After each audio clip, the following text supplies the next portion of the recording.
ಸಮರ್ಥ ಹೆಸರಿಗಿಂತ ತಮ್ಮ ಹೆಸರು ಕ್ಷೇತ್ರದಲ್ಲಿ ಭಾಳಷ್ಟು ಓಡಾಡ್ತಾ ಇದೆ ಸರ್. ಯಾಕಂತ ಹೇಳಿದ್ರೆ ಮೊನ್ನೆ ನಡೆದಿರ್ತಕ್ಕಂಥ ಘಟನೆ ಬಗ್ಗೆ ನೋಡ್ತಾ ಹೋದಂಥ ಸಂದರ್ಭದಲ್ಲಿ BJP ಕಚೇರಿ ಮುಂದೆ ದೊಡ್ಡ ಹೈಡ್ರಾಮವೂ ಕೂಡ ನಡೆದೋಯಿತು. ಅದಾದ ಬಳಿಕ ಕೂಡ ನಿನ್ನೆ ಕೂಡ ತಾವು ಬಹಿರಂಗವಾದ ಪ್ರಚಾರದಲ್ಲಿ ಕೂಡ ಭುಜವನ್ನು ತಟ್ಟಿದ್ರಿ. ಏನು ಇದನ್ನ ಮೆಸೇಜನ್ನು ಪಾಸ್? ನಾನು ದಾವಣಗೆರೆ ಎಲೆಕ್ಷನ್ ಅನ್ನೋದು ಪಕ್ಕಕ್ಕಿಟ್ಟರೆ ನಾನೊಬ್ಬ ಮೋಟಿವೇಶ್ನಲ್ ಸ್ಪೀಕರ್. ಅದಾ ಜೋಕು ಅದಾ ಫೇಸ್ ಕಟ್ಟು ಏನು ಡಿಫ್ರೆನ್ಸ್ ಇಲ್ಲ. ಕರ್ನಾಟಕದಲ್ಲಿ ನನ್ನ ಮೋಟಿವೇಶನ್ ಕೋಟಿಗಳಗಟ್ಟಲೆ ರೀಲ್ಸ್ ಆಗಿದೆ, ವ್ಯೂಸ್ ಆಗಿದೆ. ನಾನು ಮೊದಲಿಂದ ಜನಕ್ಕೆ ಪರಿಚಯ ಇದ್ದೀನಿ. ಅದಕ್ಕಿಂತ ಮುಖ್ಯವಾಗಿ ನಾನು ಟೀಚರು. ನಾನು ಬಹಳ ಸ್ಟ್ರಿಕ್ಟ್ ಲೆಕ್ಚರರ್, ಬೇರೆ ಉಡಾಫೆ ಲೆಕ್ಚರರ್ಗಳ ಥರ ಅಲ್ಲ. ನನಗೆ ಶಿಸ್ತು ತುಂಬ ಮುಖ್ಯ. ನನ್ನ ಪಾಠನ ಯಾರಿಗೆ ಕೇಳಕ್ಕೆ ಇಷ್ಟ ಇಲ್ವೋ ಅವರೆಲ್ಲ ಆಚೆ ಎದ್ದು ಹೋಗ್ತಾ ಇರ್ಬೋದು. ಒಂದು 6,000 to 7,000 ಮಕ್ಕಳನ್ನ ಡಾಕ್ಟರ್ಸ್ ಮಾಡಿದ್ದೀನಿ. ಈ ಬ್ರ್ಯಾಂಡ್ ಇಮೇಜು ವ್ಯಾಲ್ಯೂ ನನಗಿದೆ. ಇವತ್ತು ದಾವಣಗೆರೆಯಲ್ಲೇ ತೊಗೊಂಡ್ರೆ ಒಂದು 150 ಜನ MBBS ಓದ್ತಾ ಇದ್ದಾರೆ ನನ್ನ ಸ್ಟೂಡೆಂಟ್ಸು. For your information. ನೀರ್ಬಾರ್ದಿತ್ತು ಮತ್ತೆ ಕಾರ್ಗಿಲ್ ಗಡಿಲಿ 150 ಮಂದಿ MBBS ಓದ್ತಾ ಇದ್ದಾರೆ ಫಸ್ಟ್ ಇಯರ್ ಸೆಕೆಂಡ್ ಇಯರ್. ಇದರಲ್ಲಿ ಇದೆಲ್ಲ ಇತ್ತು. ಅದ್ರ ಜೊತೆ ನಾನು ಎಲೆಕ್ಷನ್ಗೆ ಬಂದಾಗ ಸಡನ್ನಾಗಿ ಒಂದು ಪೀಕ್ಸಾಗಿ ಡೆವಲಪ್ ಆಯಿತು. ಮೊದಲಿಂದ ಆ ಇಮೇಜ್ನ ನಾನು ಬಿಲ್ಡ್ ಮಾಡಿಕೊಂಡೇ ಬಂದಿದ್ದೆ. ಫಿಗರ್ಗಳು ಕಡ್ರಿ ನೀವು ಉಂಡ್ರು ಸುದ್ದಿ ಆಯ್ತದೆ, ಉಚ್ಚ ವೈದ್ರು ಸುದ್ದಿ ಆಯ್ತದೆ. ಸೊ ನಮ್ಮ ಸಮರ್ಥನ ಗೆಲ್ಲಿ ಬಿಡಿ. ಅಟ್ಲೀಸ್ಟ್ ನನ್ನಿಂದ ಒಂದು ಓಟ್ ಎಕ್ಸ್ಟ್ರಾ ಬಂದರೂ ನಮ್ಮ ಸಮರ್ಥಗೆ ಅನುಕೂಲನೇ ತಾನೆ.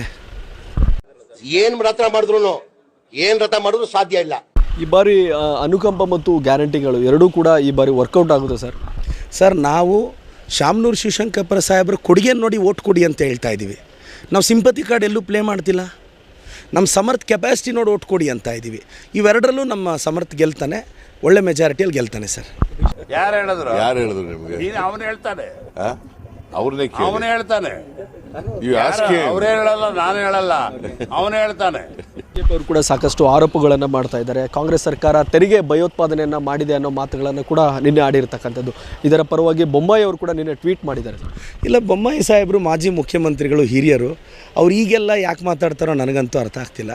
ಬೊಮ್ಮಾಯಿ ಸಾಹೇಬರು ಸ್ವಲ್ಪ ಅಧ್ಯಯನ ಮಾಡ್ಕೊಂಬಂದು ಮಾತಾಡಿದ್ರೆ ಒಳ್ಳೆಯದು ಅಂತ ನನ್ನ ಅಭಿಪ್ರಾಯ ಸರ್.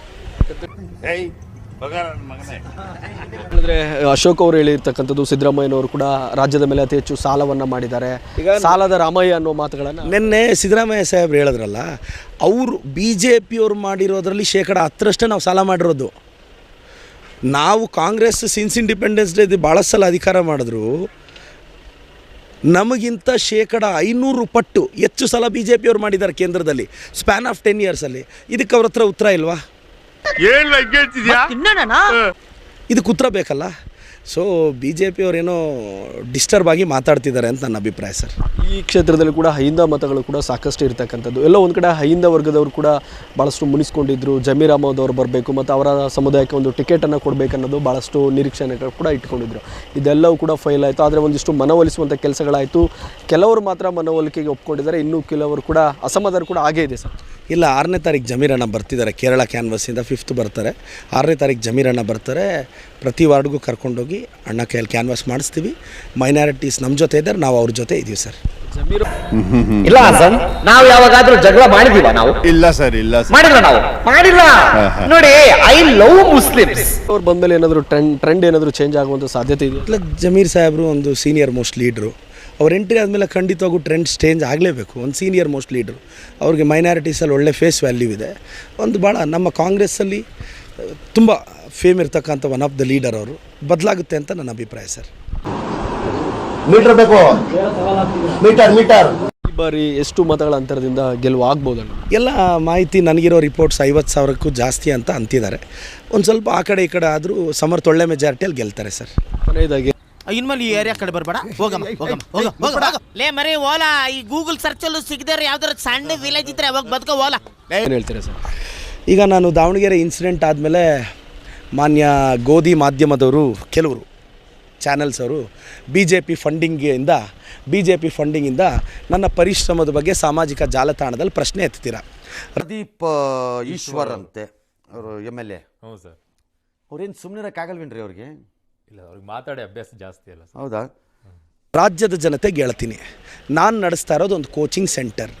2nd PUC ಪಾಸ್ ಆದ ಮಕ್ಕಳು 1 ವರ್ಷ ನೀಟ್ ಲಾಂಗ್ ಟರ್ಮ್ಗೆ ಬರ್ತಾರೆ.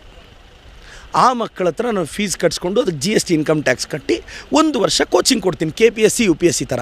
ಯಾವುದೇ ಅಥಾರಿಟಿಗೆ ನಾವು ಎನ್ರೋಲ್ಮೆಂಟ್ ಆಗಲ್ಲ, ಆದರೆ ಟ್ಯೂಷನ್ ನಡೆಸೋಕ್ಕೆ, PG ನಡೆಸೋಕ್ಕೆ ಎಲ್ಲ ಪರ್ಮಿಷನ್ಸು ಇದೆ, ಟ್ಯಾಕ್ಸು ಕಟ್ತಾ ಇದ್ದೀವಿ. ಮಾತೇ ಇಲ್ಲ.